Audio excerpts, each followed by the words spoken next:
Love Transcona. So if you haven't been to Transcona, you're missing out. You got to just leave whatever area. More than just flamingos and the spike. Yeah, there you go.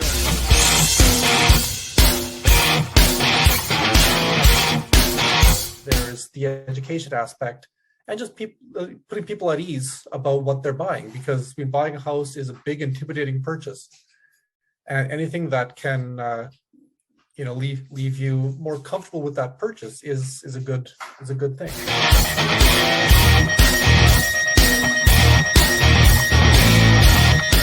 Welcome to the second edition of Real-Tor Talk. I'm Murray Zlakowski. This is Jesse Carlson, and we're with Royal LePage Prime Real Estate.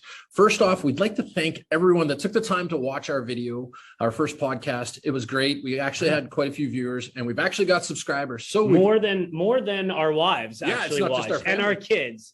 I want to thank all the kids at Murdoch High School for watching during their lunch hour. There you go. That might have been a quarter of our viewers right there. So, hey, we're getting in with the kids. It's all good in the hood. Okay. I don't know what he's doing. Probably lost a couple of viewers after that one. We definitely did. So we've upped our budget a little bit. We got a little bit of lighting today. We got a better camera, and we're going to keep going. So, and Jesse, because he was so excited about the second episode, came well-dressed for this. Well, event. Murray said that we were getting a better camera, and we got a light today. So I dressed it up a little bit. I showered, shaved, I think it's a good thing. Could be.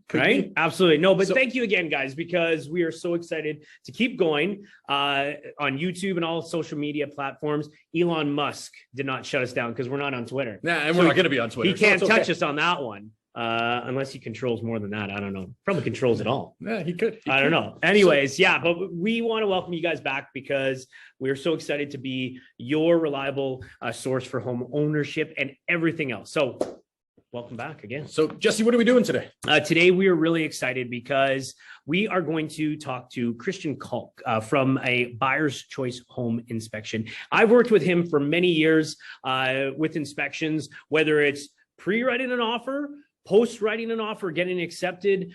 So Christian is a fantastic, reliable source for all of the things that you might have questions about. So he's going to join us a little bit later on. Really excited about him because we've talked about it before. We are not the experts in everything. And that's what Real-Tor Talk's all about. We're going to bring on guests that maybe have answers to the questions that you guys give us that we just don't know. So it's all about educating you in owning your home. And that's the whole plan. Or even if you're buying or selling, we want to make sure you have all the tools available. Yeah. And, when we talk about our guests, and Christian's going to come up soon, let's talk about last week. We had Thomas Katz from RBC. And since he's been on, interest rates increased again, probably another increase in December. That's what nobody wants to hear it. Along with snow and cold, we're going to get another interest rate. So, it's good if you missed the episode with Thomas from last week. You can check it out on our YouTube channel. A lot of great information there, and reach out to Thomas, as well as talk to us about the forecast of 2023 of what's going to happen in real estate, because those interest rates are really going to make a difference, whether you are looking to buy your first home, whether you're looking to remortgage as well. Yeah. So, that was a great episode. So thanks, Thomas, for that one, and check out that. So now, as we move along here, we want to talk about something really important to us. Remembrance Day is so important in so many ways. I know it affects me personally. I had a lot of family members that were in the war. So I like to take the whole day and spend it with my family. Murray? Yeah, my grandpa was in the war and actually, received a Purple Heart. So wow. Good on him. He's no longer with us, but the service good on him and the service that he protected, for us. And these troops actually provided us with the freedoms that we have today. So please take some time to acknowledge that tomorrow and make sure that you pray for the people that have lost their loved ones due to these freedoms that we have. Yeah, and connected to that with the real estate side of things, Remembrance Day is actually a day that we as realtors and our Realtors Association actually take off the whole day for Remembrance Day. So, and what that kind of means is we're not ignoring phone calls. We're not posting things on social media. Actually, we're not allowed to do that as part of the written laws for us as realtors. So whether it's booking a showing, whether it's putting out marketing, having meetings, things like that, we cannot do those things on Remembrance Day. It's the one day out of the whole calendar year that we as realtors take time to just sit back, reflect, And I think it's important. You want to buy a house on Christmas? Give us a call. We can make that happen. But Remembrance Day is a no-go. I'll be there. Us. I mean, and, my kids might be mad at me, and rightfully so. I think it's important, and I'm not sure why Remembrance Day isn't a statutory holiday across Canada, but it really should be to recognize our troops. But hey, we won't be available to you for anything that's happening that day, and please know we're not ignoring you. We're just unfortunately not allowed to do anything that day. And we're back on Saturday, and we're back Saturday. There'll be open houses. There'll be everything. So take the day yourself and enjoy it. That's right. So we got that out of the way. Now a little bit of fun. As you remember from episode 1, we like to have some fun here on Real-Tor Talk before we dive into our first guest, Murray. Yeah. So last time, a couple things happened. 1, I made a big mess with some beer. So I got some paper towels today. We're going to cover that. 2, Jesse was a little offended. I took a shot at Budweiser, and I got to say, Budweiser was my go-to beer when I was a kid. So a kid, whatever. When you were younger. When I was younger. I mean, I'm a lot younger than Murray here, so I'm still loving the Bud. Yeah. Maybe it's just Jesse and the 15-year-olds. But anyways, Hey, whatever the case is, it's always a good time with Bud Lights. We got Bud Light today. My personal preference for Bud Light is to mix it with some Clamato juice or even some ginger beer, or make a Smirnoff Rocket. Anyways, I also like orange juice. I've been doing that. Maybe it's a reason that I can drink before noon, but maybe. Right? Anyways, I'm going to open this. We're going to hope it's not going to explode yet. Yeah, come on. We got to do this. The old switcheroo. I'm good. Oh, no, it's coming. Cheers to Anyways, we did talk about getting a sippy cup for this guy. Napkins are here. We're covered. Okay. Anyways, cheers to the troops. Cheers. Yeah. Cheers to the troops. Cheers to everyone watching again. Okay. This totally reminds me of going to the bar. It's nothing wrong with that. There you go. All right. Now, we did talk about in episode 1 that we like to highlight local companies, stores, restaurants. We love supporting local, and we think that you guys should as well. We saw really an uptick in that during the pandemic. I have seen things kind of change supporting local. So we want to go back to that. Murray, what do you got for us today? Yeah, so today we are going to spotlight Sweet Sea Bakery, which is at 1171 Kildare Avenue. I guess it's east in Transcona. Love Transcona. So if you haven't been to Transcona, you're missing out. You got to just leave whatever area. More than just flamingos and the Spike. Yeah, there you go. So this little bakery is a little bit of a gem. A new owner took it over probably about 6 months ago, I guess now. And from what I've been told, and I've never been to France, but what I've been told, these are the best croissants that you can find this side of France. And that's from people that have actually been there and tried them. So we just want to highlight them. And we got 2 here. This one is a jalapeno cream cheese, I believe. Yeah. And the other one is a Nutella croissant. Now they sell other kinds of confections and stuff like that, but these are what we have today to try. Everything spice. Everything's spice. The bagel thing, is that what it is? Everything bagel, is that what it's called? I don't know. Probably. That has been really popular this Everything year. bagel, Yeah, everything. I actually have a container of that stuff, and I put it on everything, like eggs and everything. Like, it's crazy. So that is one of my favorites. We got to get in here. Look at this stuff. We got the cream cheese, got the Nutella. There's some good stuff. And they have more than just croissants too. Yeah. Oh no. Cinnamon buns. Their cinnamon buns are fantastic. And I mean, that's usually a weekend special. And they open early enough on the weekends that if you didn't get them on Friday, you can go there Saturday morning early and get them. And trust me, I've had to do that. Like 7 a.m. Yes, I've been there at 7 a.m. to get cinnamon buns for the family. The lemon meringue. It's good. The lemon goes meringue. fast. Yeah. So it's a great little place. I hope you can take the time to check it out. I know if you don't live in Transcona, it might be a little bit of a jaunt, but I can promise you won't be disappointed in this place. No. So go check it out, and hopefully it's as good as we tell you it is. Okay. I wasn't going to eat with my mouth full, so I didn't. Oh, there you go. Yeah, no, I'm going to eat while Jesse's asking questions. I'm going to eat and drink and whatever. So, but I guess it's time to bring Christian into the deal here. So we're going to invite him on in, and we'll see what he has to tell us. Little funny joke before we started taping you can bring him in. A little funny joke before we went on air here. Murray and we couldn't call Christian because our cell phones went down again. We're both Rogers. We thought, oh no, what's going to happen again? Christian, are you on Rogers? Not that we're bashing. Yes, I am actually. Oh, you are? Okay. Yeah. Well, I don't want to get into the whole cell phone thing because Murray first bashes Bud Light, and then we're going to have Next week, apology to Rogers. Yeah, we'll have to apologize to Rogers. Christian, thank you so much for joining us here from a Buyer's Choice Home Inspection. Christian, Thanks for having me. Sorry? Oh, Thank you for having me. Oh, yeah. You know what? Christian and I have worked together over 7 years together, and it's always fantastic. As I have always said to clients when I show homes, I'm not an expert in everything. and a lot of things. But when there are certain questions that you guys have, whether it's during a showing, before writing an offer, I've sent many messages to Christian, even weekends and evenings, and you have done a great job getting back to me. So I appreciate it. And thanks for joining us today. So Christian, I think we should start off with, some people go, yeah, I see home inspections all the time. You know, I know it's a question that my realtors are going to ask. Do you want a home inspection? Should we do one before we write an offer? I think a great place to start off with is, what does a home inspector do and what are some of the benefits? The short answer for home inspection is the home inspector looks through the house inside and out, looks at all the visible aspects of the house, and then applies their education and experience to determine if anything in the home is less than it should be, if there's any issues that need to be corrected, as well as giving a general overview of the home and its components and systems and how they work, answering questions the client has. We spend a lot of time simply educating the client on how certain things work, even when there are no actual deficiencies in the home. So over and above just finding defects, there's the education aspect and just putting people at ease about what they're buying, because buying a house is a big, intimidating purchase. And anything that can leave you more comfortable with that purchase is a good thing. So when you give your client back a report, do you give them a prioritized list, like they need to do this now, or this isn't super important, but it's just something we noticed? The report is in two sections. The first section is the summary, which is anything that's flagged as not being fully acceptable, anything that has any kind of defect to it, with recommendations on what needs to be done. It isn't really prioritized. It's more in order of that things were inspected during the inspection, but we do list in there if something is a recommended improvement, if something needs to be improved, if something should just be monitored for the future, things like that. So each item has its own note on how urgent it is to be dealt with.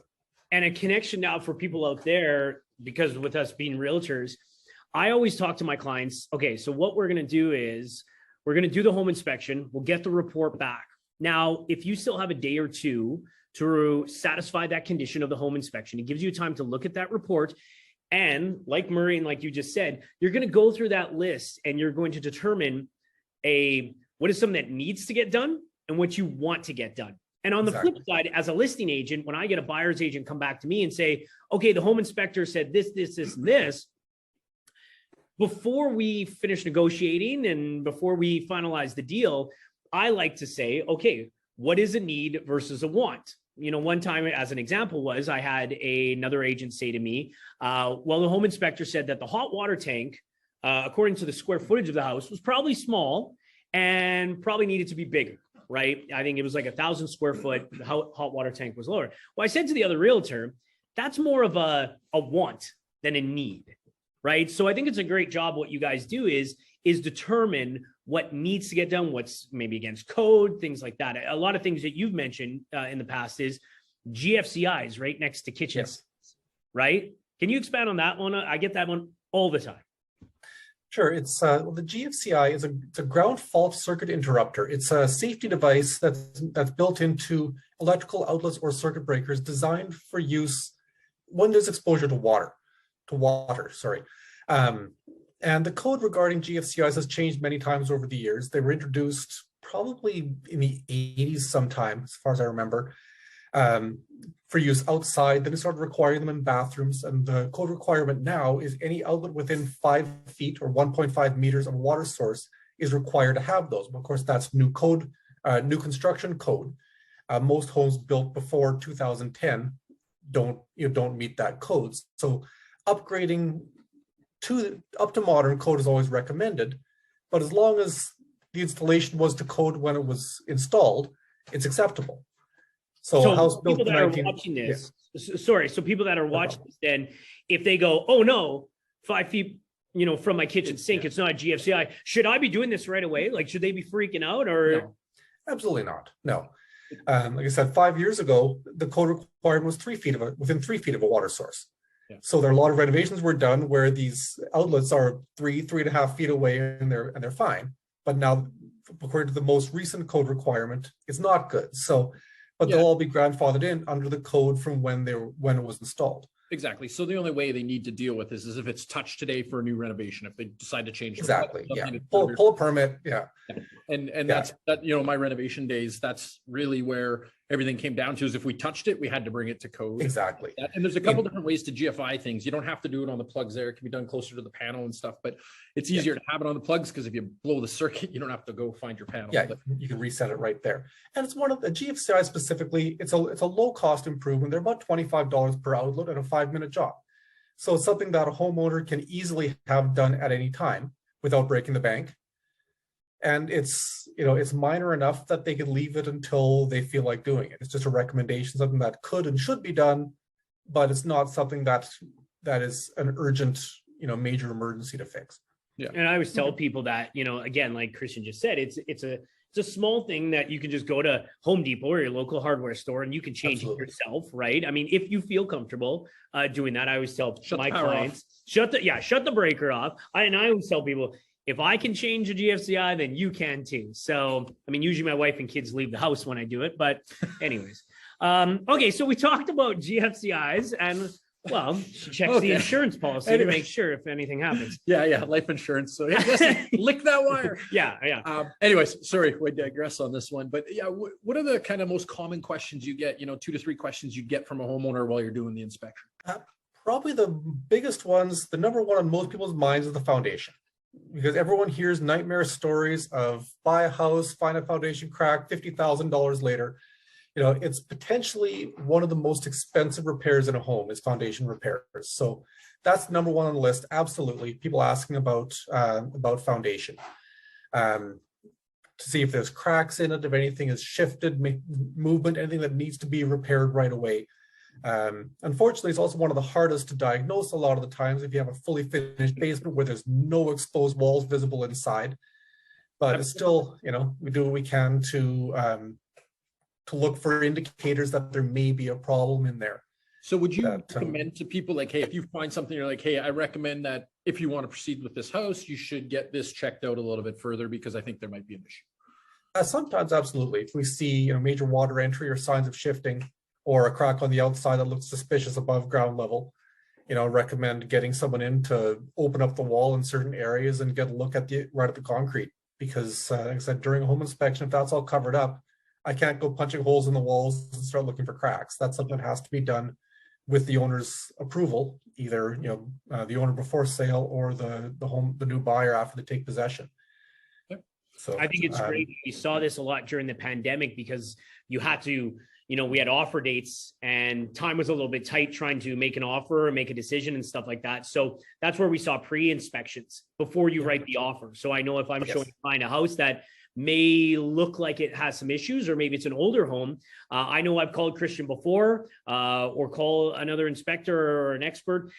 Do that homework before. Because if you get an accepted offer and maybe you only have a day or two to satisfy those conditions, you might not have the time to get in a foundation expert. So you guys offer those pre-inspections as well. Yes. Yeah. So what are the other kind of questions that pop up from time to time? Probably the next one that comes up a lot is people are concerned about the furnace. Another big ticket item. And it's also, especially this time of year, it's critical to have a working furnace when you move in. So people always want that checked out, get an idea of efficiency and condition and age and things like that. That's probably the second question that I get after foundation structure questions. Furnace is the next one. I'm sorry, I didn't hear you. Is third going to be electrical? That's one of the big ones. Third is kind of a toss-up between things that people either were whatever was mentioned to them or what they've heard about those things that they've noticed about the home.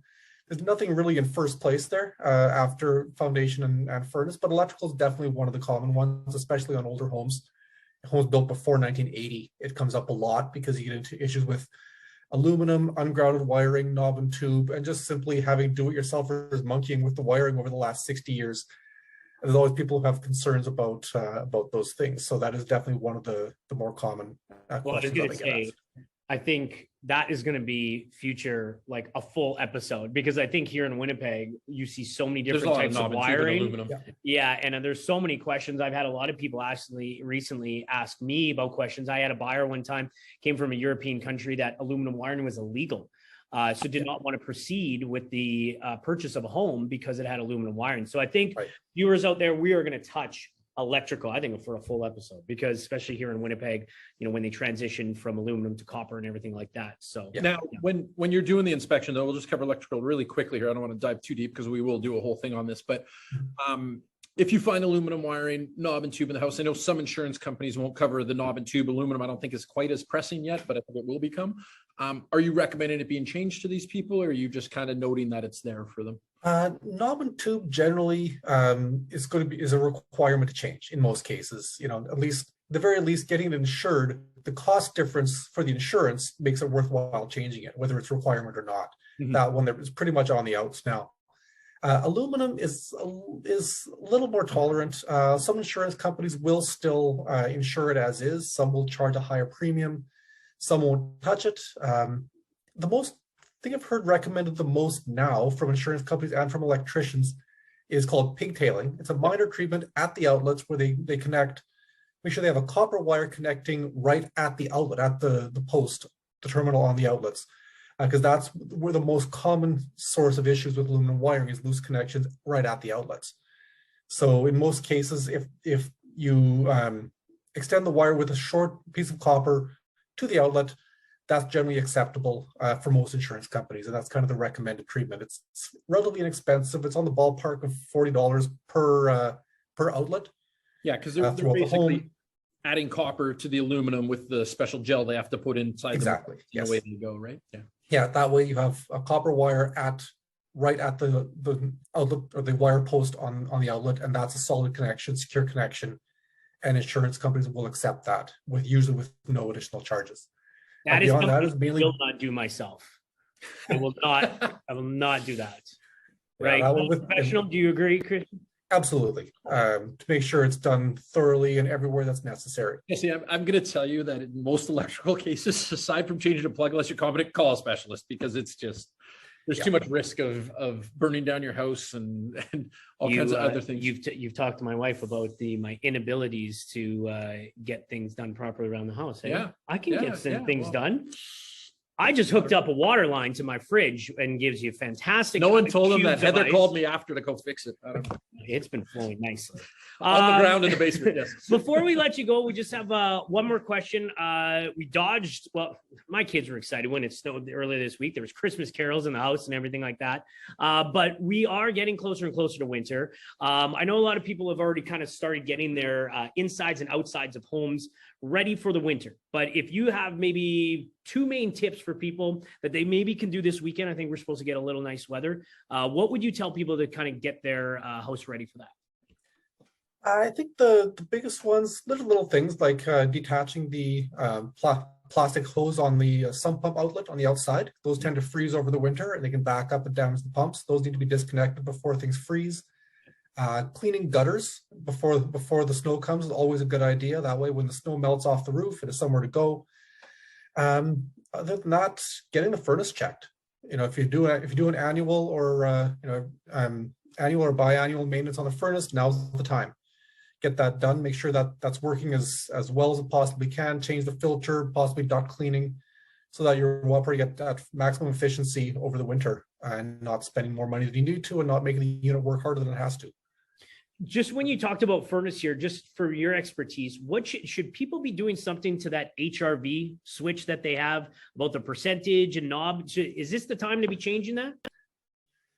Generally in the winter, you want a lower humidity level setting on the HRV, because higher humidity, as the temperature gets colder outside, you get condensation on the windows much more easily. So a lower humidity inside is recommended. And of course, the HRV as well has filters that need to be cleaned. Get the core cleaned out. That should be done once a year. And again, this is the best time for it because you're going to be using it a lot more in the winter than in the summer. So get that unit cleaned up and ready for its busy season. Excellent. Anything else from you, Murray? No, I think that's it. And I think what we'd like to bring you back in the new year and do an on-site kind of inspection with you to show people what they do in the new year. So, and absolutely. I think that would be great because what we're seeing as realtors and what buyers are seeing out there, times are changing with the market out there.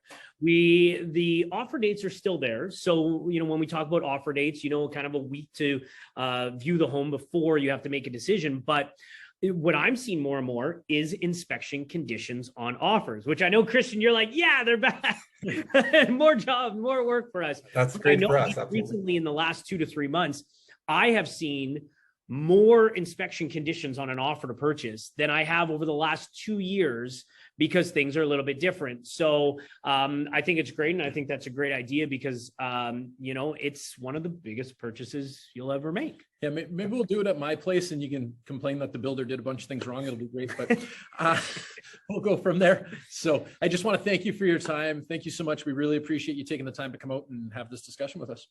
All right. Thank you. Thanks, Jason. Take care. All right. Have a good one. You too. Yeah, and just before we kind of end on the inspection talk, a lot of people will ask about home inspections of like how long and stuff like that. Generally, what I tell my clients is that home inspections will run 2 to 2.5 hours, depending on the square footage, right? And the range of costs, you can go online and you can see what the costs are. But really, what I like to tell people is as much knowledge as we can as realtors. And if there's specific things that we'll see, then we can get that pre-inspection, we can get that home inspection. As realtors, we must always be on site with our buyers. So we are always there with you. And what I always like to tell my clients, if anything does pop up, that's the time that we're going to be looking into it. Because sometimes you might have an inspection and you might have to satisfy those conditions 5 hours later. So that's why during that time, we address the issues that maybe Christian or your home inspector brings up, and then you can kind of go from there. Yeah. So one thing I just wanted to bring up that Christian was talking about, the HRV and the humidity level in your house. You have to be extremely careful with this, because if you have hardwood floors or a lot of wood cabinetry or anything, if you turn that humidity too low, you're going to get a lot of gapping in your products, and it'll bounce back once or twice. But if you constantly put this wood under the pressure of expanding and contraction, eventually it will stop expanding back. So just keep that in mind. I mean, most manufacturers of hardwoods and stuff are going to recommend a 28 to 30 to 50%, depending. Just monitor your windows. If you're not getting a lot of sweat on your windows, keep your humidity around 30% if you can control it with your H-free. If you don't have one, your house is probably breathing on its own anyways, and you're okay that it'll probably maintain its humidity. But if you look at your hardwood and you see gaps in between the boards, that's an issue of humidity in your home. Yeah. And sometimes when you see problems, they might be too late to start fixing. Yeah, it is. It generally is. But hey, whatever. I mean, home inspection guys, as they come with you buying that largest purchase of your life, is important. So if you're questioning anything, it's always recommended to get that home inspection, put it in there as a condition. We're back to the world of putting conditions back in our offers. People are accepting conditional offers again. So, but if we ever get back to that stage again where it doesn't work, you can do a pre-inspection, and I would highly recommend it in most cases. If you see anything that irks you, then I think you got to get it checked out. Yeah, and we are still seeing multiple offer situations, and we're still seeing offer dates, and we're probably going to into the spring, when generally the spring market is busier than the fall market. What I would recommend, if you have an offer date, like Murray said, do the pre-inspection. So then you don't have to have that condition on your offer to purchase, because that could be one, as we saw over the last 2 years, having that condition could make or break, getting that winning offer. 100%. And a couple $100 you're going to spend on this inspection to give you peace of mind is so important to you, because the last thing you want to do is move in and be like, I should have did that inspection. You just got caught with a bunch of things that you can't fix now easily and you weren't aware of. And it's just a bad way to start moving into your new home. I know it's great. Christian not only goes over things during the inspection, but then sends that inspection report to the client in a PDF. So you have that moving forward. So you can always refer to that, give them a call and stuff like that. Fantastic. This was fun, Murray. Yes, it was definitely good. Bud, cheers to Bud. Cheers to Bud. We're going to take here, become our sponsor. Once again, thanks so much, everybody, for watching today, watching the first episode. Definitely subscribe to the YouTube channel. When you see us on Facebook and Instagram and stuff like that, share it.